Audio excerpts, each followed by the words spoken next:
Well, another season has went, and several decisions have been made, including Daniel buying three separate farms, Cameron buying a farm, and we, as Sheffield, have invested in a streaming service. But first, before we get to us, we must check on League 2. Now, both Daniel and Cameron have made several signs, but Cameron made quite a few more due to the budget he'd been holding on and his poor positioning. Obviously, Daniel still invested quite a bit into the farming industry, and that as a result has got them both a top half finish. Now, have any of them got playoffs? Well, as you can see here, both have at least got playoffs, and they both get it comfortably. Unfortunately for Cameron, he just about misses out on automatic promotion. Now, his Fleetwood team have had a few new additions, but his top goal scorer is still Ubafemi. I know it's obviously not actually Ubafemi, it's just to share his name with the wrestler, who has had a breakout season after, to be honest, a bit of a subpar season. I think it's definitely the signs that he is a next big player for Cameron, and Daniel Jebsen as well also gets stuff like a lot of goals, who is his other new signing.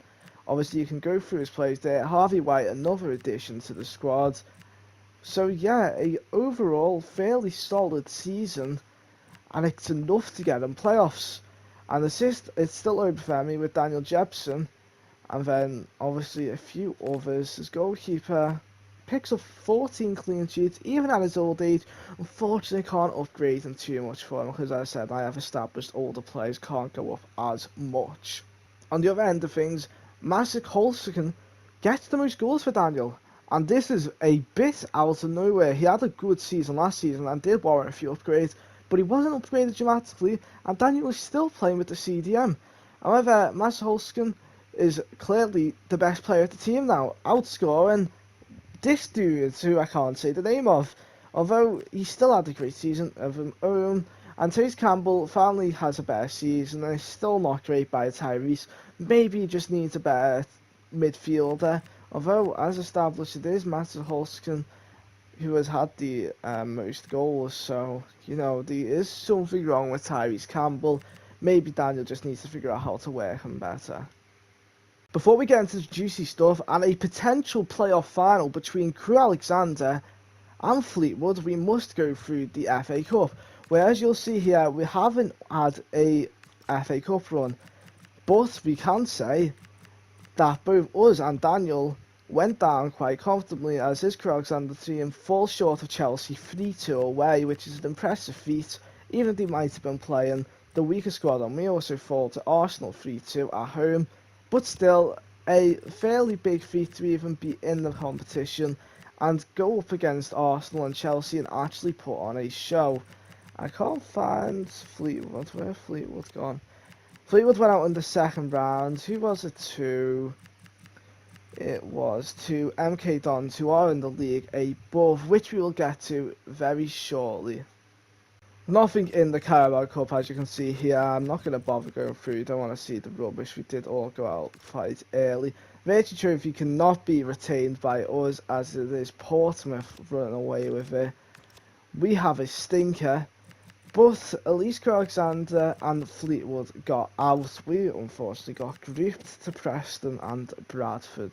However, we have been promoted, and it would have been nice to get the Virtue Trophy in our last season to get more budget going up, but it doesn't matter. We now officially have championship money, so investing in better ways to make money probably worked out long term, even if it might have possibly affected the fact that we may have been able to win the league or the Virtue Trophy again.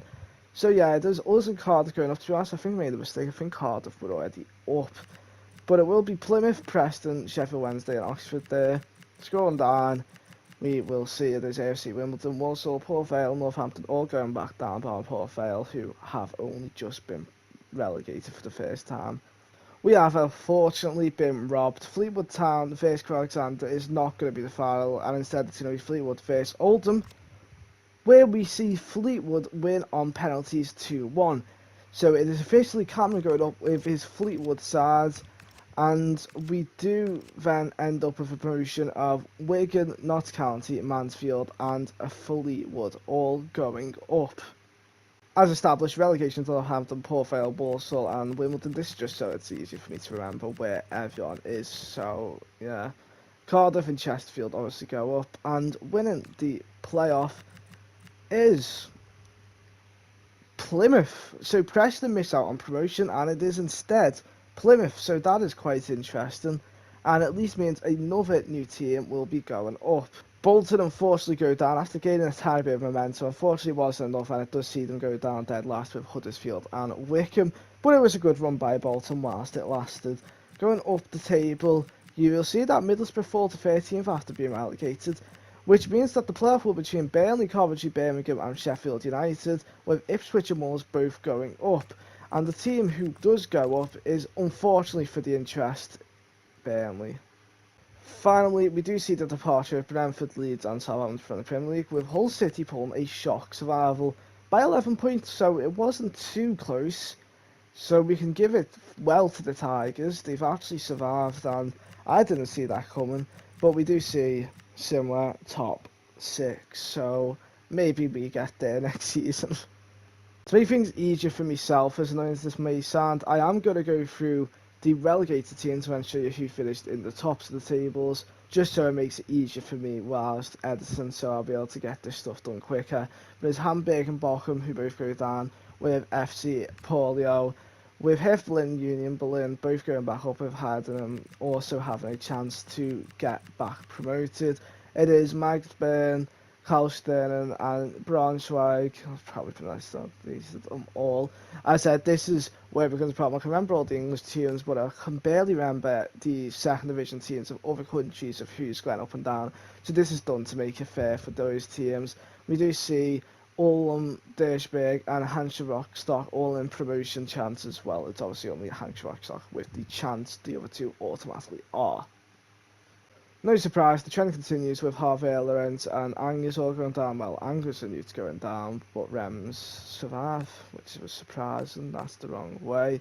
You see AS Saint Etienne go back up, Metz go back up, and then a playoff with a few random teams. I don't know who Dunkirk are, but they're new, I guess. No shocks to see those 3 teams go. Well, actually, you know, Seswell were kind of shocking. Avellino, there was no shot they went down. I think it was good for them to even get points. And going up is Parma once more, and Empoli, with the playoff picture being between those teams. Yeah. The Alves found itself relegated again with Levante, UD and Las Palmas going down. I think Levante Villa just went down for the first time. So it was nice to see a few fresh promoted teams actually survive, with the high promotion teams Girona finally returning and Espanyol going straight back up, with the playoff positions being between all of those 4 teams. So yeah. Finally, Europe sees a Europa League quality final of sorry, probably Champions League quality final these days again, sadly for me being a red. But it does see Napoli win the Conference League, Villa win the Europa League, and City win the Champions League. So now it's time to see what other teams got Champions League positions. SK Rapid pull it off once more, allowing themselves to be in a Champions League position. Genk were just obviously based on whoever's first get the Champions League position. It is Copenhagen who finally get that back. PSG obviously retain. When we scroll down you can see Reims, Lyon and all that got those positions. Bayern basically the exact same as every season so far altogether, with Mainz possibly getting a European position. I forget how it works sometimes with this game. Milan do get the league and retain a Champions League position. Obviously Napoli were guaranteed to get Europa League through Conference League. We do see PSV Eindhoven win the league, getting themselves a Champions League position with Feyenoord. We see Lech Poznan get another position. Porto do retain the position, and Braga fall all the way to 7th after getting Champions League football previously. League. We do see, I don't even know who they are, get those positions. We see Rangers win the Scottish League again within the second half to know that they were going to win that league, because that is practically unlosable. Barca do win La Liga, going down to the last match week, to be honest. I mean, Real Madrid were just about out of it going into the final match week, and Atletico were very unfortunate not to win the league there. But you can see all the others. Young boys win their league, and finally Galatasaray quite comfortably this time win their league after a very, very tight season previously. There you have it, it's a season to remember probably for all of us, even with Daniel's upset. He has now finally started to make his comeback into the great mode. But there is obviously the team of the season for League 1, and there's the team of the season for League 2. I hope you guys did enjoy it, and I'll see you next time.